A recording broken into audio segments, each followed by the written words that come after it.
Okay, you ready? I need an action. And action!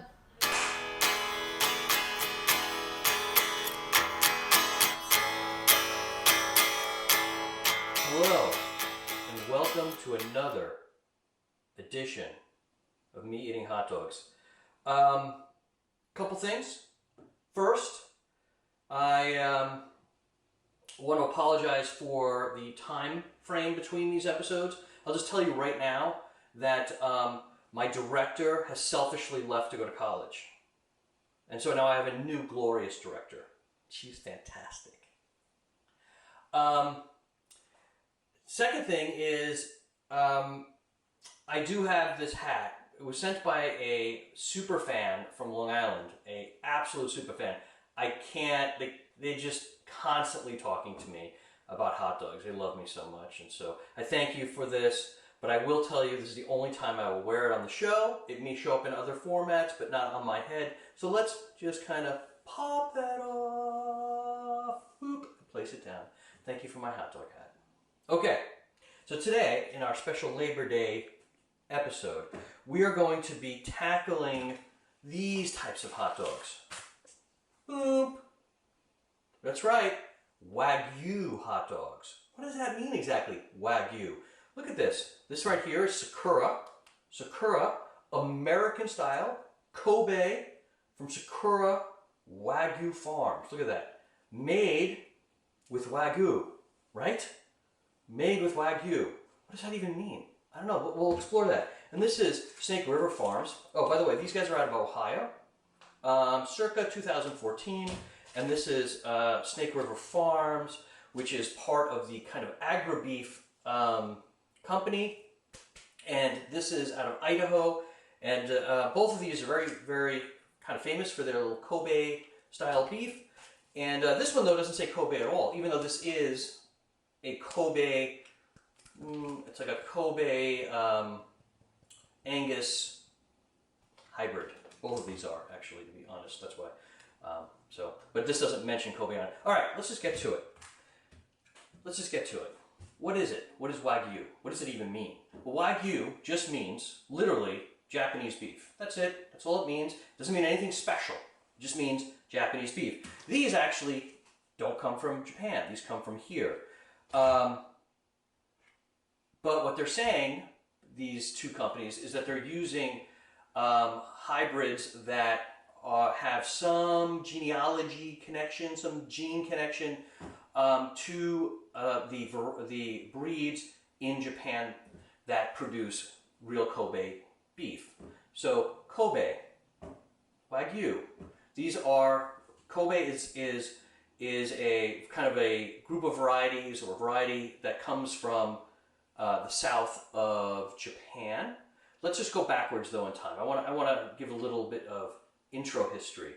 Japan, as a culture, as a country, inherently is not a consumer of beef. If you look at their huge history, it's only very recently that they've been eating beef.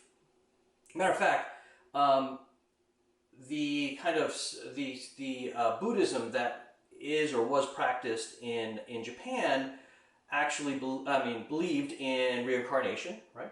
And they believe that you can be reincarnated into an animal, and so to keep you from eating your own ancestor, they made it, there are times in Japan's history where it was illegal to actually eat meat or beef. Another thing is that beef or cattle were used as working animals on the farm. Why would you ever eat an animal that is helping you out? That was just an odd thing, right? Does that make sense? And so it would be like eating a horse in the U.S. I know there are places that eat horses, but we don't. It's a working animal that helps us, so we don't consume it normally. So what changed? I'll tell you what changed. World War II changed. World War II changed it. From 1945 to 1951, there was a Japanese occupation where Japan was being rebuilt after the war. They were going through a huge famine. And so MacArthur, I believe it was MacArthur, said, hey, we have to feed these people. They literally have no protein in their diet. So what did they do? They gave each kid, they started at the schools and they gave each kid a glass of milk, something that wasn't normally consumed. And the other thing is they had a lot of leftover cans of meat and beef. And so they would create these little stews of beef and feed the kids with potatoes in it. And that kind of beef stew is still somewhat popular in Japan now.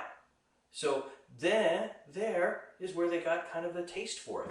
Kobe itself, when they talk about these varieties, in Japan there's about five breeds of cow. 3 of them are native, I believe. I think this is what I'm reading. 3 of them are native. When tourists started to come to Japan in the late 1800s, so 19th century, more and more people demanded certain types of food, including beef. So they did start for tourists to raise cattle. The cattle that were coming out from the south, which were a certain variety, were being shipped out of a port called Kobe, and Kobe was distributing it amongst throughout all of Japan. And the stuff that was coming out of Kobe started getting a reputation for being really good. It had a lot of marbling in it. It tasted really yummy.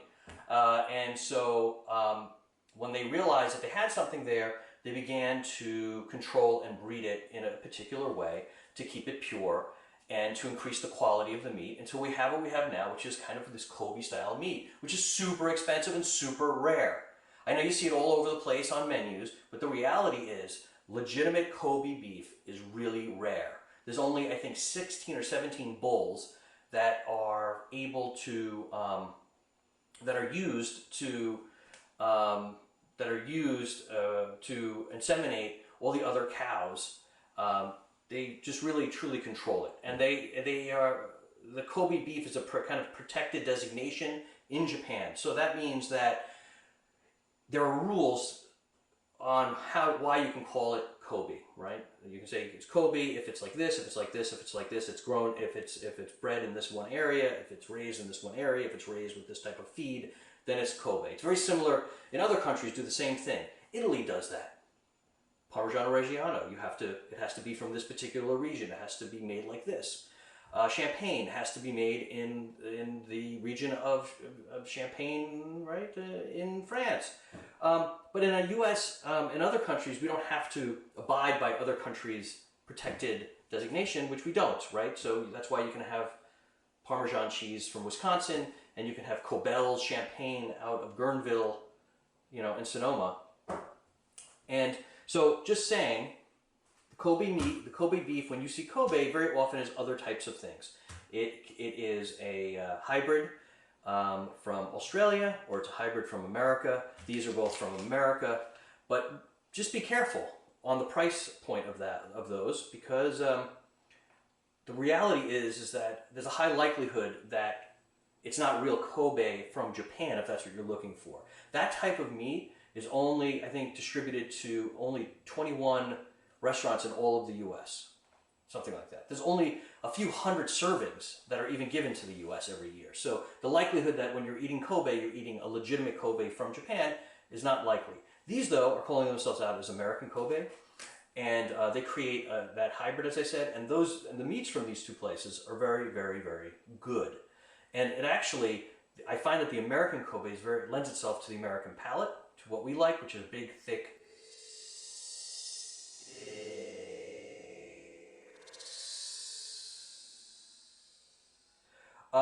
So these are the hot dogs. I'm done talking about this now. You guys can wake up, or you can stop fast forwarding now. Now, okay. Now we're done. Now we're going to talk about the hot dogs. So here's the interesting thing about the hot dogs. I have never eaten a Kobe hot dog. We're going to eat it for the first time, a Wagyu hot dog. I'm not really sure what elevates it, because if it's about fat content, a hot dog is just a emulsification of meat and protein that is kind of whipped together and then filled into casings. So I can control the amount of fat that goes into them. So if it uses fat that it had more, if it uses meat that had more fat, then okay, but I can also add more. So I'm just curious. I'm not really sure what will make it taste better. Maybe just the quality of the meat is so fine that I'm just going to get blown away. Who knows? The Sakura. There are 4 in here. It's 10 ounces. This is just skinless. I can tell by just looking at them. They don't say, and they don't mention a casing. These don't mention a casing either, although they do mention that they are in some kind of casing on the website itself. Okay, so what we're going to do is I'm going to take these. I'm going to cook them. And I'm going to eat them. And you're going to watch me eat them. And then I'm going to rate them. And then we're going to go enjoy our Labor Day weekend. No, is it Labor Day? It's Labor Day. Labor Day? Tomorrow's Labor Day. Okay. All right. Here we go. Let's do it.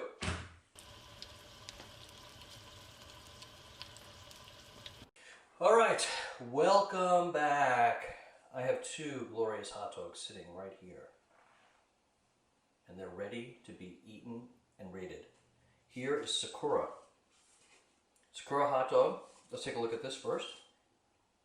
Sakura hot dog has got, I don't know, it's a nice size. It's like A&H size, right? Basically, as I said, skinless and a little darker than other hot dogs, I'd say.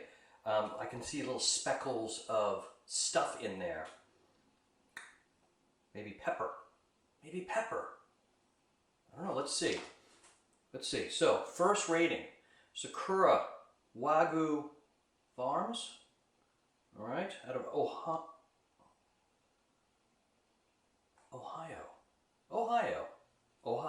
That's where they're from. Okay, my first taste at a Wagyu hot dog. I'm going in.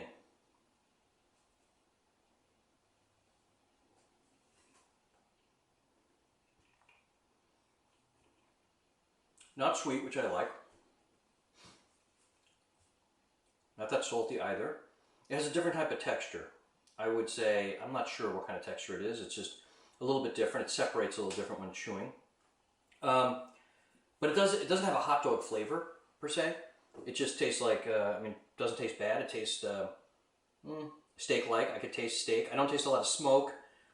I'll tell you what the prevalent flavor profile, the prevalent flavor here is, as I noticed before, it's pepper.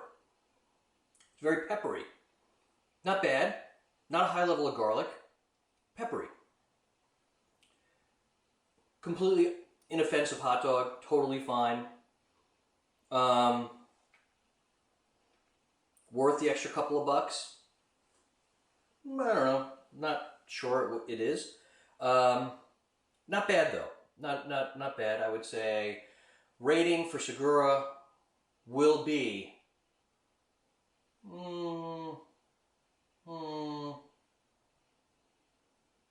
2-4.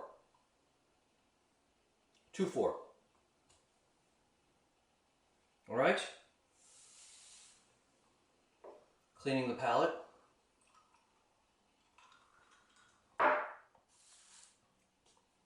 Snake River. Snake River. So after cooking it, I've come to the realization that this is a collagen casing. So this is not like a like a lamb casing like a regular hot dog, but it definitely has a casing on it, which I do like. So this would be similar to the type of casing that you'd have on that A&H I rated a couple of episodes back. Very dark, very red. It has a smoky smell to it, which I like. What am I waiting for? It's bigger too. See, it's a little girthier. All right, here I go. Going in.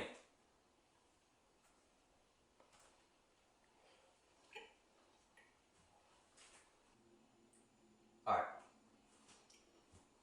Has a bite, like how the A&H does. That same exact kind of bite. I love it. I love that type of bite. Very smoky. Very smoky. The flavor profile, though, I'm just going to say it. It's like more like a kielbasa than a hot dog. And there is something in it. It's a sweetness. It is sweet. Sweeter than the other hot dog. It's sweet. And it's got something in it. Some spice that's being used. Either, maybe it's nutmeg. And what's happening is it gives this aftertaste that's almost candied. Almost like a candied aftertaste. And I don't like it. I don't like that part of it. But everything else is really, really good about it. Again, is this worth an extra couple of bucks? I don't know. Is it elevated? I'd say this one's more elevated in a way than this one, although this one has more of a beefy flavor. I knock it on over. Keep it stable. Keep it stable. I like the direction this one's in. I just don't like that one bit of that one candied flavor to it. But I mean, it's a good hot dog. I bet you this would be really good, super grilled. Here's another interesting. Wagyu is supposed to be filled with fat content. Neither of these are exploding with juice. This one's a little bit more juicy than this one, but none of them are like what I'd have when I bite into a Katz's or like a legit Sabret's. Okay, so here's what I'm going to say. Snake River. So Snake River, the rating part of this, I'm going to give this a 2-3. 2-3 for Snake River. Have a good Labor Day. Enjoy yourself. And be safe out there. Bye. Boop, boop, boop, boop, boop, boop, boop.